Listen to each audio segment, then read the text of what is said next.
Christy, if you could talk about what they told the Unity4J account about why they got banned, because I want to make sure we don't miss that.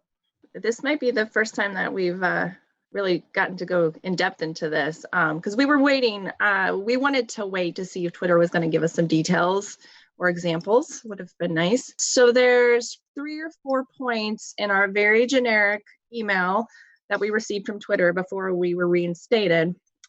So first one, aggressive following behavior. Now you can look right now, everybody can look up Unity4J's Twitter right now. We follow approximately 24, 25 Twitter accounts, and we do not have a habit, a pattern of mass following anybody. So how we're interpreting it is that they're accusing the Unity4J account of aggressively following others. So as if the account was just mass following people, is how we interpreted this. So we clarified that, hey, you know, since the inception of the account, 24, 25 people is all the account follows. The next, cross-posting tweets across accounts.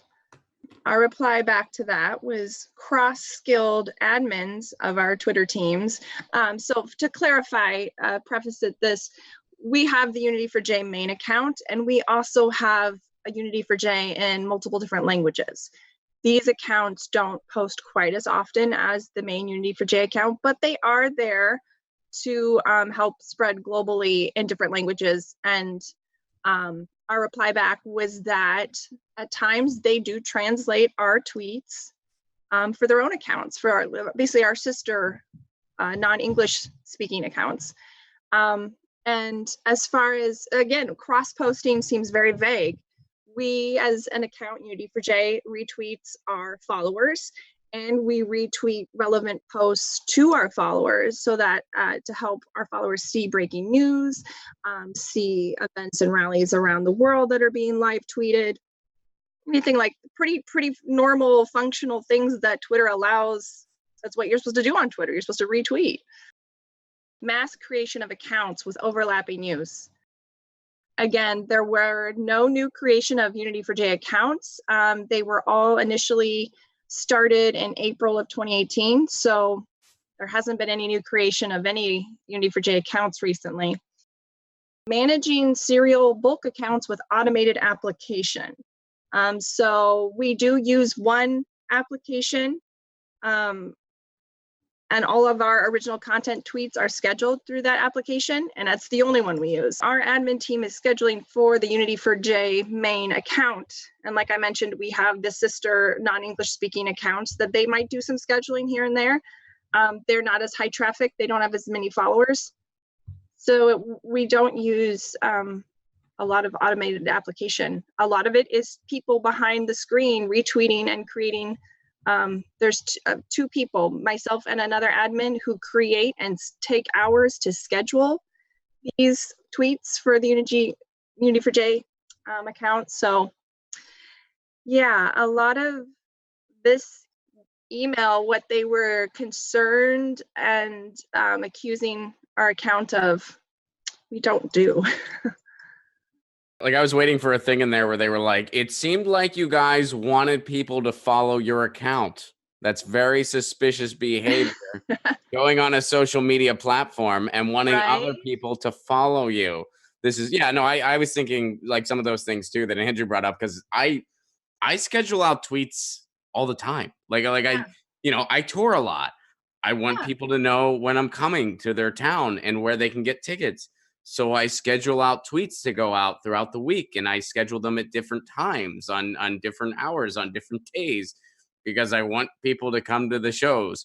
What's suspicious about that? Like, we've been scheduling tweets since I've been a part of Unity4J for, you know, almost over a year now. Even before I was a part of it, they were using this application to schedule tweets.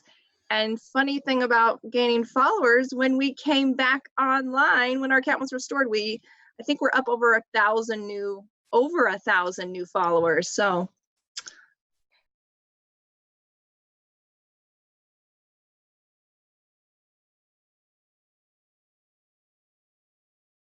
I'm not going to get into any conspiracies, but I will say something different that was happening the week of the suspension was that Unity4J was retweeting a particular hashtag. That hashtag, Defend Media Freedom, was in part of the UK's Global Media Conference. And many of our Free Assange followers and supporters were using that hashtag to express their concern with why Julian Assange was not included in that Global Media Conference. So we were retweeting that hashtag. That was something that was different that happened. So just putting that little factoid out there.